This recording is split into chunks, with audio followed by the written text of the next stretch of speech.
سبحانك لا نحصي ثناء عليك أنت كما أثنيت على نفسك ولك الحمد حتى ترضى ولك الحمد إذا رضيت ولك الحمد بعد الرضا.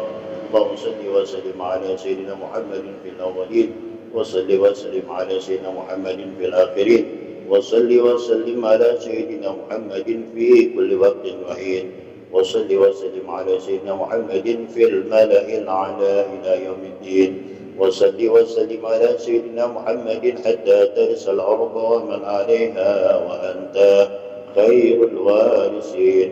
اللهم إنا نستغفرك ونستودعك دياننا وأبداننا وأنفسنا وأموالنا وأولادنا وأهلنا وكل شيء أعطيتنا. اللهم اجعلنا وإياهم في جنابك وأمانك وعيادك وجوارك من كل شيطان مريد وجبار عنيد وذي عين وذي باق ومن شر كل ذي شر إنك على كل شيء قدير. اللهم احفظنا بالتقوى والاستقامة وأعد من موجبات الندامة في الحال والمآل إنك سميع الدعاء. وصل اللهم بجمالك وجلالك على سيدنا محمد صلى الله عليه وسلم وارزقنا كمال المتابعة له ظاهرا وباطنا يا أرحم الراحمين يا أرحم الراحمين يا أرحم قد سبحان ربك رب العزة عما يصفون وسلام على المرسلين والحمد لله رب العالمين.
والحمد لله بالبدر والتنام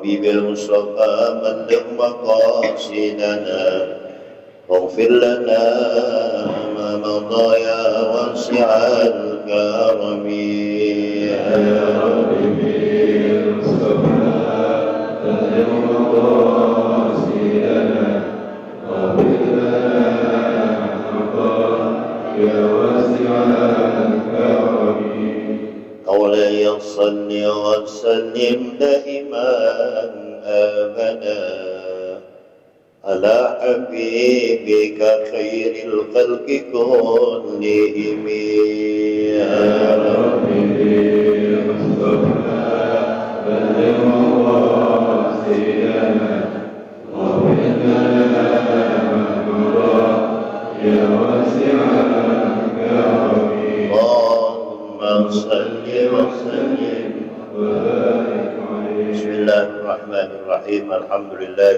رب العالمين والصلاة والسلام على أشرف الأنبياء والمرسلين سيدنا ومولانا محمد وعلى آله وصحبه أجمعين.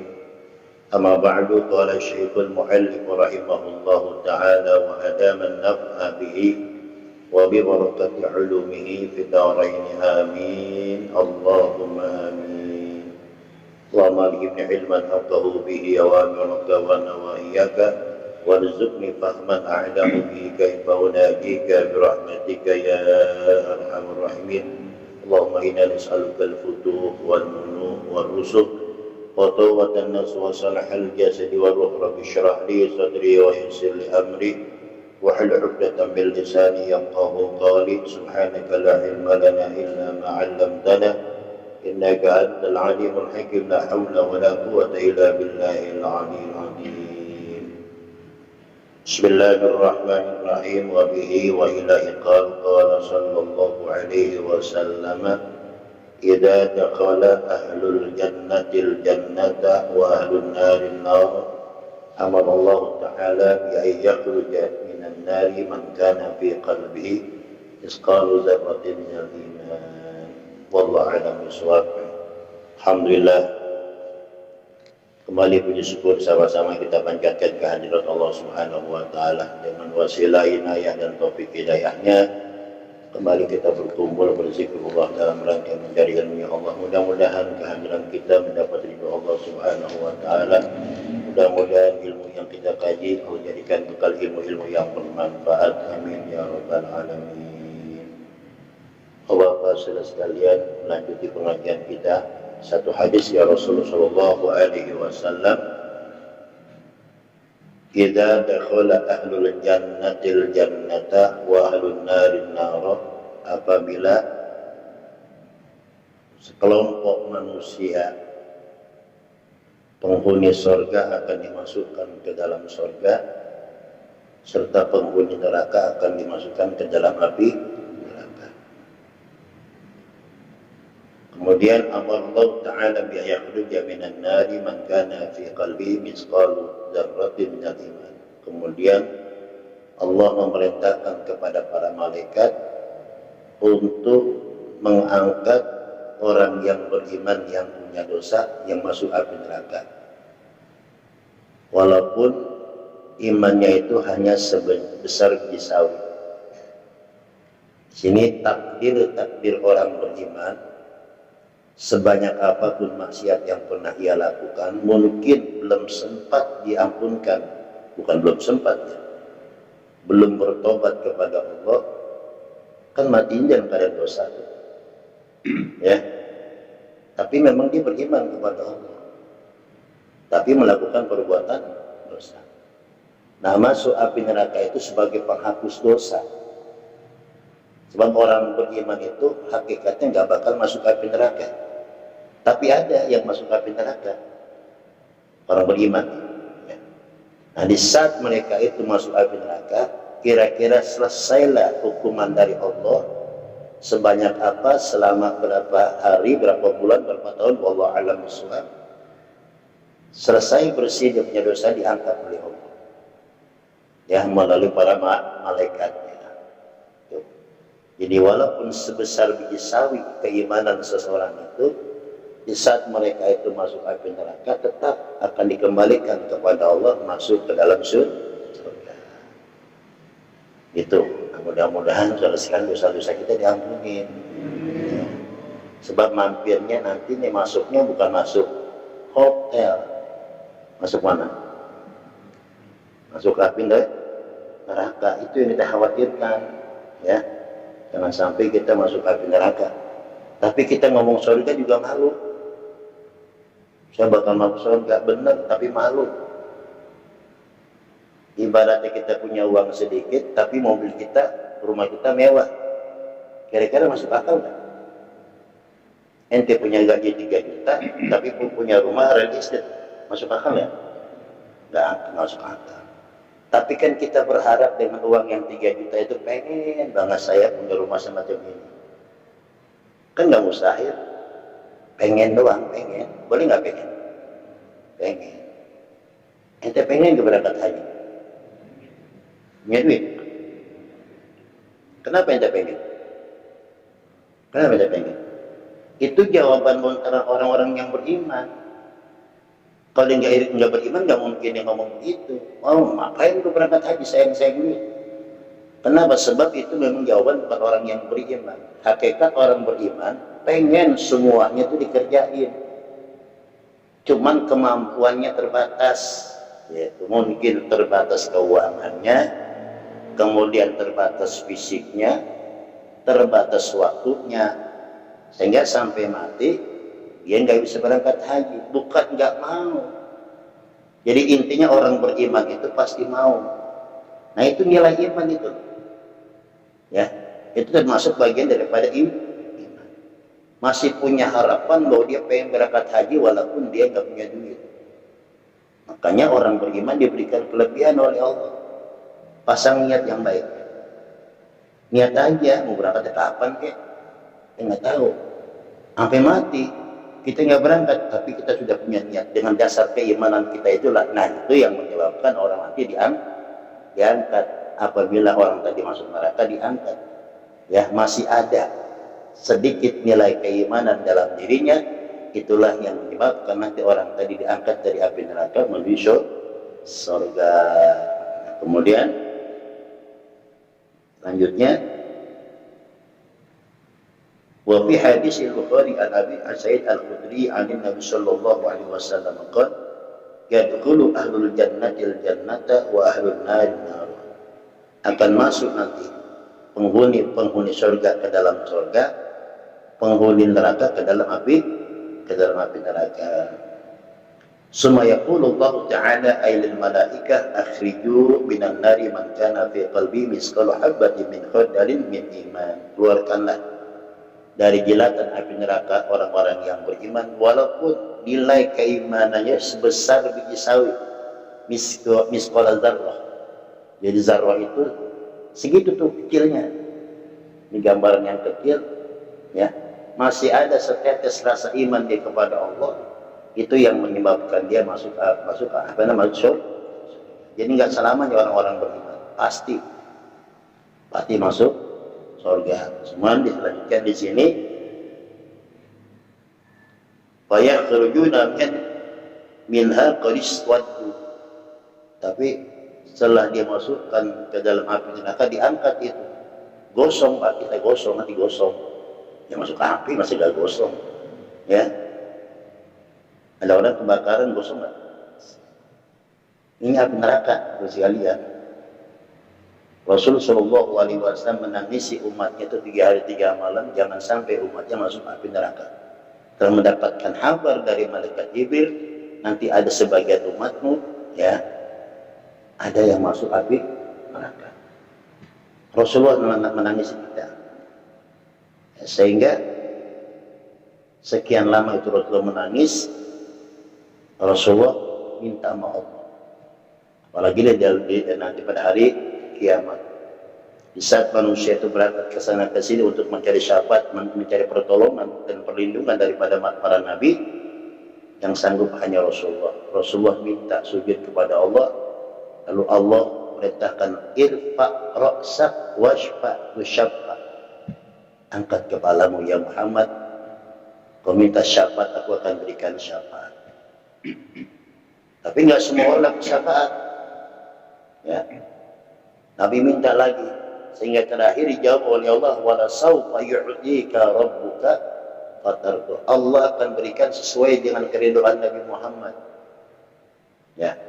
Kalau kita minta sama Allah, mungkin sebagian kesenangan kita dikasih. Tapi ini semua, apa aja yang diminta oleh Nabi kita diberikan oleh Allah Subhanahu wa Ta'ala.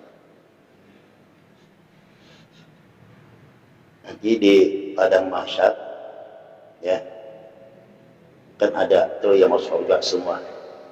Nah, setelah dimasuk dalam surga itu, Allah bertanya, wahai hambaku, apakah kalian gak punya rasa malu ketika hidup kau melakukan perbuatan maksiat? Itu Allah yang nanya langsung. Kita nangis sejadi-jadinya. Kalau kata orang Kota, gerung-gerung nangis. Saking malunya kita ini kepada Allah, sebab kita pernah melakukan perbuatan dosa. Di saat nangis gerung-gerung, kata Allah, jangan keras-keras kau menangis. Aku takut didengar oleh kekasihku Muhammad. Ya. Nah, kemudian Rasulullah SAW minta agar diringankan sisianya. Kalau nangis yang pertama rasa malu dan takut kepada Allah, yang keduanya nangis bahagia. Dikarenakan semua Allah limpahkan keridhaannya kepada penghuni surga. Bahagia. Jadi ada orang nangis sedih, ada orang nangis bahagia. Kita bisa bedain kan? Orang nangis sedih sama bahagia. Nggak bisa bedain. Ada orang rindu bertemu sama saudaranya sekian puluh tahun ketemu, nangis nggak? Itu nangis bahagia. Ada orang nangis gerung-gerung kelingan duit, itu nangis sedih apa dia? Itu nangis bahagia atau nangis kesel atau sedih? Bedanya begitu, ya. Ada kalanya orang bertemu bahagia, saking bahagianya lupa dia sampai menangis, tapi nangisnya bahagia. Jadi setelah nanti itu diangkat dari api neraka, gosong dah tu orang, ya. Kemudian fayulqawna fi nahril hayat, kemudian dicelepin, kesepuh dulu, dimasukkan, namanya apa namanya? Nahril hayat, ya, sungai hidup, bukan hayat, bukan malu. Jadi sungai kehidupan setelah dimasukkan dalam sungai tadi itu semua rontok. Tuh, yang gosong tadi rontok, ya. Fayang butuh nakama tambutul hibbah. Nanti juga setelah dimasukkan ke dalam, ya, nahrul hayat, itu tumbuh kayak tumbuhan. Ibarat orang nanam pada tumbuh. Ini kisah-kisah orang-orang yang berada nanti dalam surga dan dalam api neraka. Tapi kembali, hakikatnya orang yang beriman pasti masuk surga. Makanya kita bersyukur kepada Allah, Allah jadikan orang yang beriman.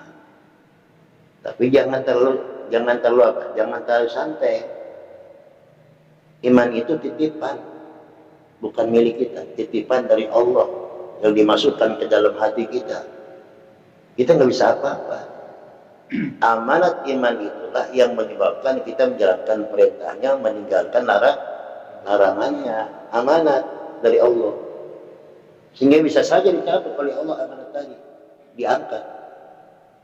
Maka tadi kita baca doa, Allahumma inni astaudiuka adyanana wa abdanana wa anfusana wa amwalana wa auladana wa ahlana wa kulla syai'in. Ya Allah, saya titip kepadamu ya Allah. Apa yang kita titipkan, iman kami ya Allah, titipkan kepada Engkau ya Allah. Sebab Allah yang punya, Allah yang memberi, Allah yang mencabut. Jangan sampai nanti kita meninggal dunia tanpa membawa iman. Maka kita titip kepada Allah. Mudah-mudahan dengan asbab kita titip, nanti dibimbing hidup kita oleh Allah. Dalam at-tahiyat kita baca tuh, ya muqallibal qulub sabbit qalbi ala dinika wa ala ta'atik. Ya Allah yang membolak-balikkan hati manusia, tetapkanlah iman kami, agama kami, ala dinik, ya, tetapkan hati kami selalu memegang dengan agamamu ya Allah. Dalam kita sholat al-awabin itu doanya gitu juga, Allahumma inni istaudi'uka imani, ya, bi hayati wa ba'dal mamat. Ya Allah, saya titipkan agama saya ya Allah, iman saya ya Allah, ya, dari hidup hingga mati. Jangan sampai kita mati naudzubillah tanpa membawa iman. Harapan Allah, wala tamutunna illa wa antum muslimun. Jangan sekali-kali kita di sini kita minta sama Allah kita mati tanpa membawa iman, ya. Kita minta kepada Allah Subhanahu wa taala. Di sini keterangan juga kalau bagaimana orang-orang yang beriman itu sikapnya kepada Allah Subhanahu wa taala. Fa yang bagi lil insani ayyadha bi kulli ma yajri bihil qada. Seyogyanya orang-orang yang beriman itu harus dia menerima apa yang menjadikan keputusan iman ini. Jadi kalau Allah sudah memberikan sesuatu, itulah yang terbaik buat kita. Harus ridho. Nah, ini saudara, ini yang pun amalan ini yang susah.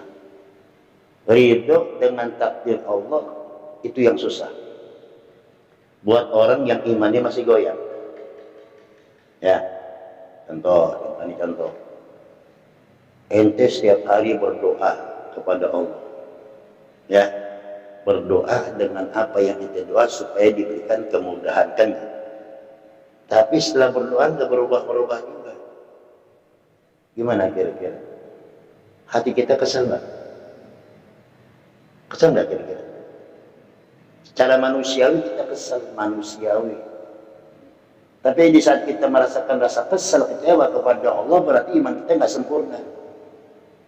Makanya orang-orang yang beriman itu harus menerima apa yang menjadikan keputusan Allah buat kita. Susah nggak? Susah nggak? Contohnya ini lagi, contoh biar paham nih ngaji nih, biar paham. Kita lahir dalam satu kandung, ibu dan bapak sama. Nasibnya sama apa kagak? Beda apa sama? Kalau saudara mungkin lebih senang, saudara bahagia. Tapi kalau makan saudara lebih susah, kecewa. Kecewa nggak kira-kira? Nah di situ kita menyikapi keimanan, walaupun kita lahir dalam satu kandung, nasib belum tentu sama.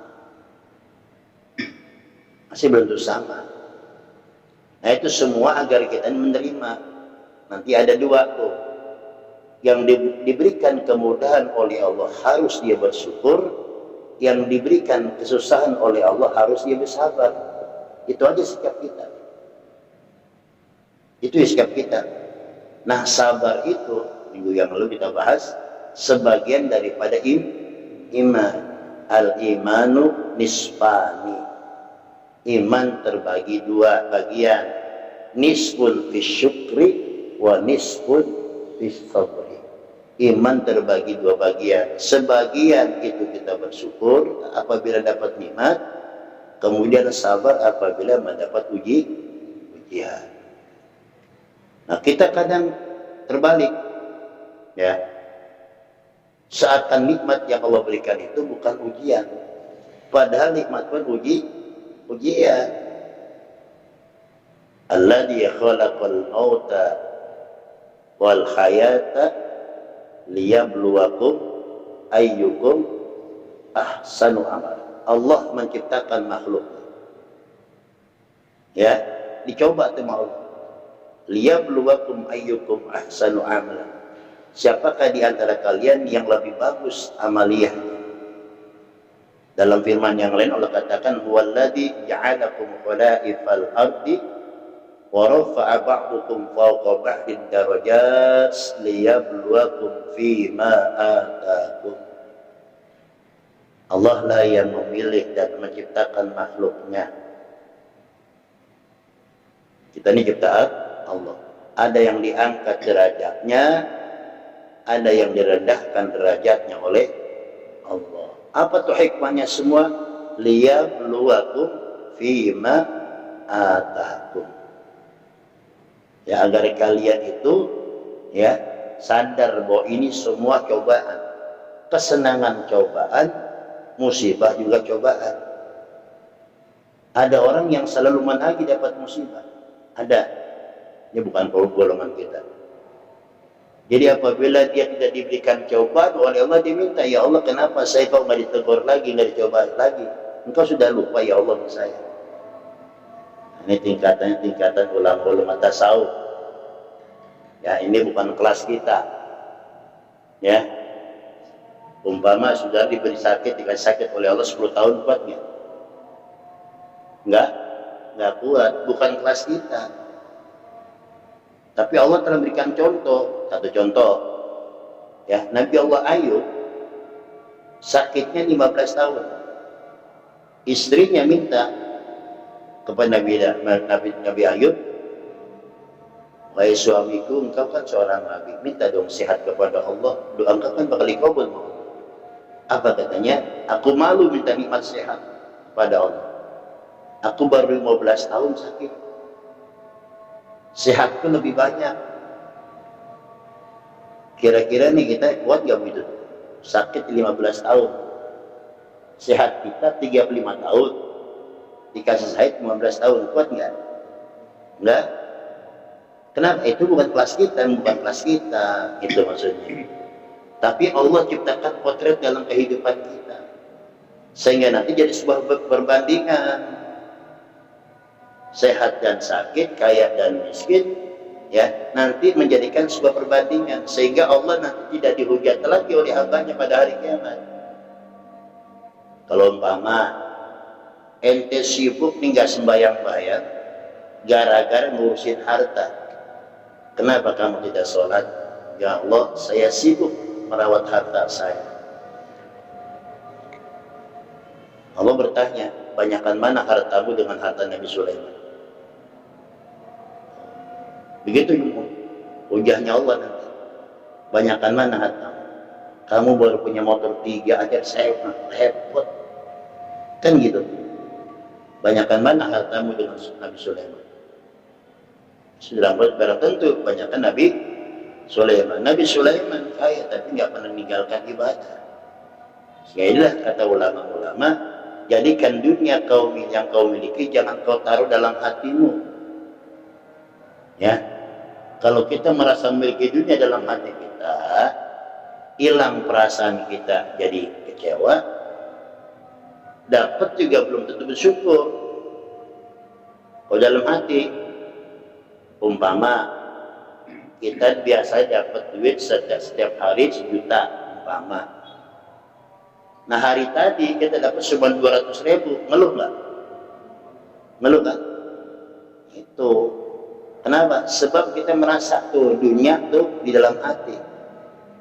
Tapi kalau makan iman kita kedepankan gak begitu. Memang hari ini takdir rezeki yang Allah berikan kepada saya hanya sebesar 200.000. Enak aja udah orang beriman mah. Coba praktekin gitu tuh, ya. Sehingga nanti nggak ada keluhan buat kita. Kesenangan ujian, ya. Susah pun ujian. Tapi nyatanya bisa dibalik sama Allah. Ada orang banyak harta, dia nggak tergoda dengan harta, tetap dimiliki, tapi nggak tergoda imannya dengan hartanya. Ibadah jalan terus, ya, dan dia nggak merasa memiliki.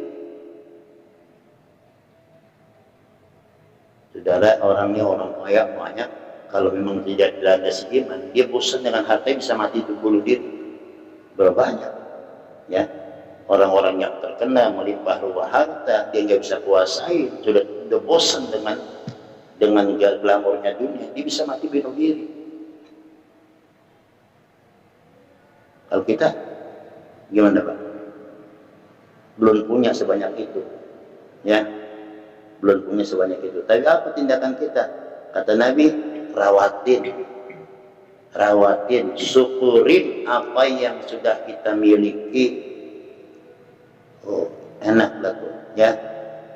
Atau sebaliknya kadang-kadang ada orang ini waktu ditimpa musibah di dekat terus sama Allah, bukan makin jauh sama Allah. Kenapa dia sadar ini teguran dari Allah atau ini peringatan dari Allah, sehingga lari dari Allah kalau gitu.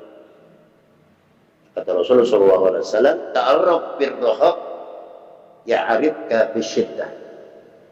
Kalau di saat kita senang ingat Allah, lagi susah tambah ingat tuh.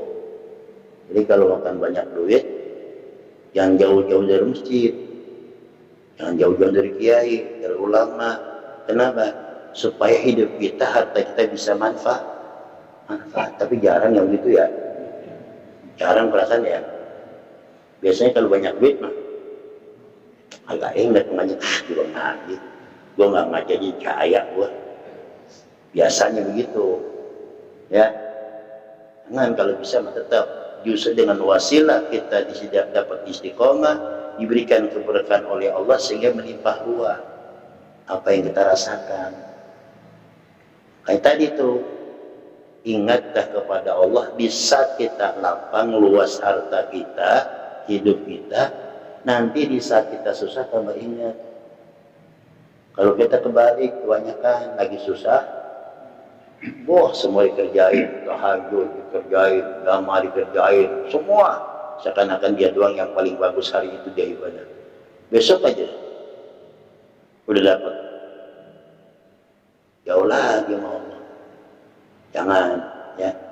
Kita minta tadi sama Allah, kita minta sama Allah, mudah-mudahan Allah tetapkan tuh, ya, iman kita, ibadah kita kepada Allah di saat kita melaksanakan ibadah. Ya muqallibal qulub, sabbit qalbi ala dinika. Ini kembali sebagai bentuk, ya, kasih sayang ya Allah. Wa kana bil mu'minina rahima. Walaupun orang yang beriman itu masuk api neraka dulu, insya Allah dikembalikan masuk surga. Orang kafir kemana? Tetap dia nggak bisa ke surga. Emang takdir bukan begitu.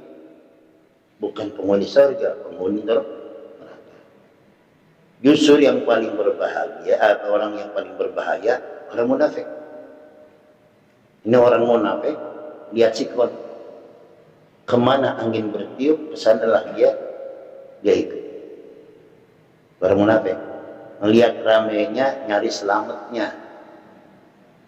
Tuh orang munafik, dia nggak punya kedudukan, nggak punya ketetapan.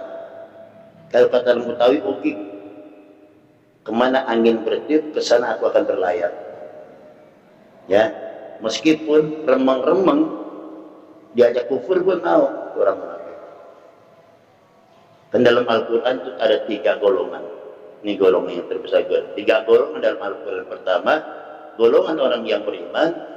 Kedua, golongan orang kafir. Ketiga, golongan orang munafik.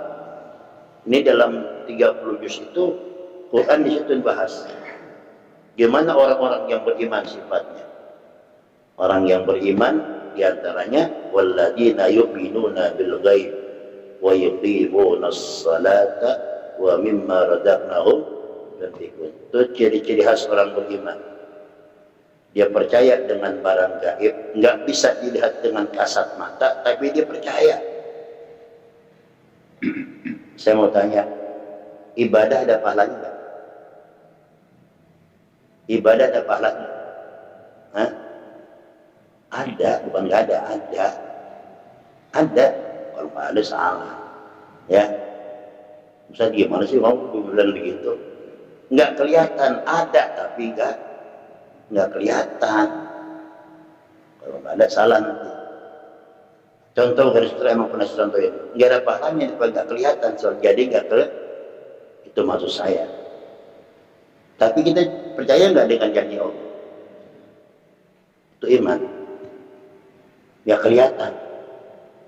Jadi barang-barang gaib itu kita nggak kelihatan.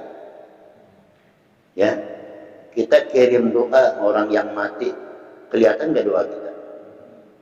Tapi yakin nggak percaya? Percaya nggak nyampe? Nah, kalau nggak percaya mati dulu Anda, saya kirimin. Kan gitu. Sekarang kan lagi rapi. Ya, mana dalilnya? Ya, dalil mau ditanya. Nggak ada dalilnya tuh. Saudara sekalian, kalau kita anggap masalah, ya, kita anggap itu baik, insya Allah jadi baik. Itu aja udah. Lalu kita ini gini, saudara sekalian, ada kalanya kita husnuzon. Nah, husnuzon ini kita berhusnuzon kepada Allah, apa yang kita lakukan baik, insya Allah jadi baik. Itu aja. Kan gak ada hadisnya. Ya. Banyak yang tidak dikeluarkan hadis Nabi dikerjakan oleh sahabat. Banyak. Ya. Sahabat Bilal bin Rabah, sendalnya kedengaran dalam surga, gesekannya sendal kedengaran tuh sama Nabi. Pada orang mesti itu. Nabi bertanya, dia bilang, apa yang kau lakukan? Aku dengar gesekan sendalmu di surga.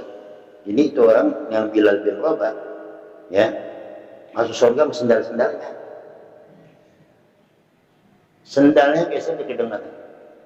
Apakah ya Rasulullah, setiap hari wudhu saya nggak tinggalkan sholat sunnah wudhu.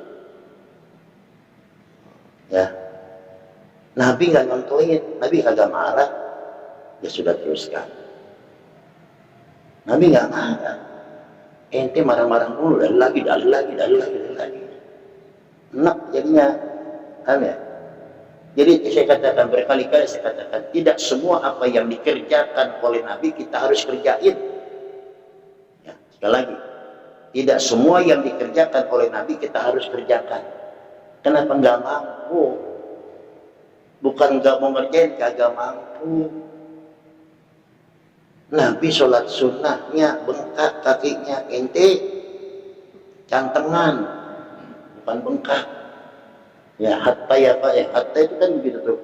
Saking lamanya tuh Rasul berdiri melaksanakan sholat sampai bengkak. Hatta yatafattar qadamah, bengkak. Kita bisa ngikutin Nabi? Nggak bisa. Ya. Jangan mentang-mentang berkiblat kepada Nabi harus iya kita, tapi ada yang kadang-kadang mampu, ada enggak. Sekarang gini aja, jangan Nabi dah terlalu tinggi, ya terlalu tinggi. Tapi memang kita semua harus doa ke Nabi. Ya, ada salah satu cucunya Nabi Muhammad, Ali Zainal Abidin, setiap malam sholat sunnah 1000 rakaat. Kuat ente? Kuat nggak? Imam Syafi'i bukan apa namanya, bukan sahabat, tapi setiap bulan puasa baca Quran 60 kali khatam. Nabi nggak ajarin, oh kamu harus ya baca Quran 60 kali khatam setiap datangnya bulan Ramadan. Nabi nggak perintahkan, tapi dikerjakan oleh beliau. Apa jadi komplain? Tidak. Mereka nggak diperintahkan, ya. Hanya Allah perintahkan kepada kita, ya, bacalah yang kau anggap mudah Al-Quran. Itu Allah katakan. Kalau ente nggak mampu baca Quran 30 juz, keterbatasan ilmu ente, ambil yang mudah. Ma tayassara minal Quran. Iqra'u ma tayassara minal Quran, bacalah yang kau anggap mudah. Apa yang mudah nih? Ya udah kulhu aja baca udah. Memang itu doang yang tidak bisa. Ya, paling malaikat keder. Kulhu lagi. Tapi kan di sini Islam itu fleksibel, nggak kaku. Ya kan, yang mana yang kamu mampu? Nggak harus kita selalu berkiblat dan ikutin Nabi, nggak mampu Pak. Awas jangan salah paham maksudnya. Ini lagi ramai, lagi viral. Ya. Nggak mampu, ketidakmampuan itulah sehingga kita nggak wajib ngikutin. Nabi bininya 11, coy. Nabi bininya 11, yang masuk 9. Ente berapa? Atuh aja kagak gablek. Jadi Islam itu gak kaku, lihat sikon itu. Sehingga hukum Islam pun akan timbul satu kasus itu setelah ada kerjaannya. Enggak, oh ini bid'ah, ini haram. Ya, ini agak sedikit tinggi omongan saya. Pernah saya terangin. Ya, setiap yang bernyawa pasti merasakan mati. Kullu nafsin dha'iqatul. Setiap yang bernyawa pasti mati. Ada nggak yang nggak bernyawa nggak mati? Ada nggak yang bernyawa nggak mati? Ada nggak? Ayo, bingung kan? Setiap yang bernyawa pasti mati. Ada nggak yang bernyawa nggak mati? Ada nggak? Allah nggak mati, bernyawa. Kan gitu. Nah di sini nanti penafsirannya, ya memang kullu bid'atin dolalah. Hanya yang bid'ah dolalahnya itu yang dosa. Ya, saudara tarawih berapa rakaat? Nah, 20 rakaat tambah 3 sama witir. Ya, biasanya nih kita 23 rakaat. Itu bid'ah. Sebab Nabi nggak ngerjain. Bukan Nabi nggak ngerjain. Nabi khawatir sama kita, takut diwajibkan sholat tarawih. Yang namanya tarawih 20 rakaat. Kalau witir 11 rakaat Nabi. Makanya Nabi itu sholat malam tidak lebih, tidak kurang 11 rakaat, baik di dalam bulan puasa maupun di luar bulan puasa. Timbul pertanyaan kita, ada nggak tarawih di luar bulan puasa? Ada nggak? Berarti Nabi itu bukan sholat tarawih, sholat malam 11 rakaat, baik di luar bulan puasa maupun di dalam bulan puasa. Itu konteks hadisnya begitu. Siti Aisyah meriwayatkan. Kan kita bisa bertanya, ada nggak sholat tarawih di luar bulan puasa? Nggak. Angka tarawih itu 20 rakaat. Siapa yang mengambil keputusan? Sayyidina Umar bin Khattab, nikmatul bid'ah hadih. Sebaik-baiknya barang bid'ah ini, bid'ah tapi hasanah. Ya kalau makan sayang semua Pak. Itu baju itu bid'ah tuh. Ngaji tawa bid'ah. Makanya ngaji kalau aja jangan tawa bid'ah itu. Zaman Nabi nggak ada orang tawa. Ya kalau itu saya jadi rusak tuh. Ya. Ini mic ini zaman Nabi nggak ada nih. Handphone ada nggak?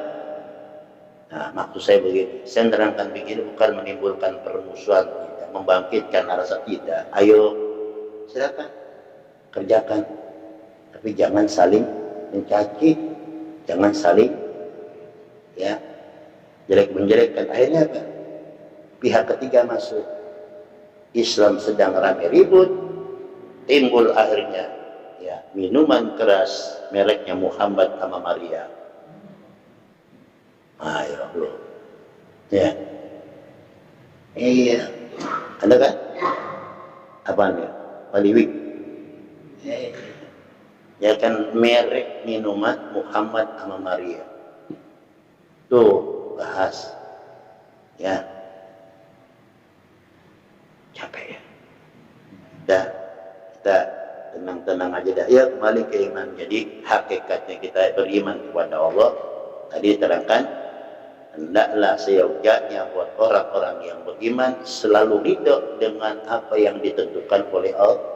Itu praktek iman namanya. Apapun, bentuk apapun. Ya.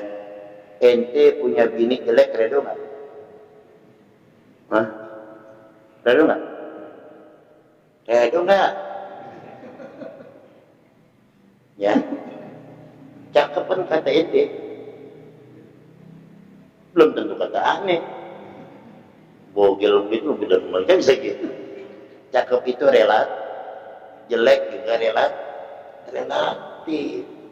Ada orang jelek kalau demen, seneng nggak? Ada orang cakap kalau kita demen,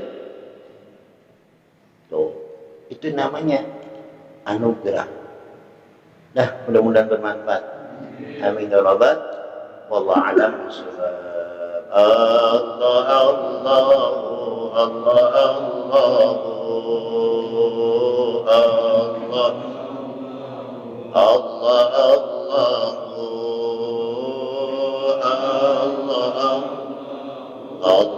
Allah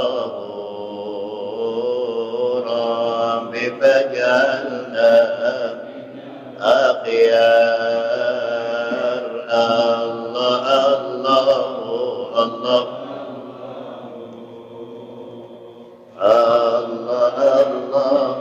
Allah Allah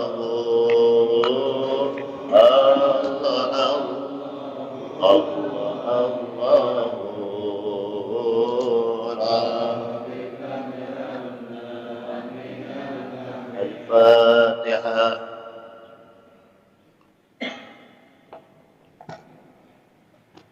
أكل الفاتحة سبحان الله والجل يشبركم يا من العبد يغفر دوام يا سلام تحية يا سلام الحمد لله رب العالمين.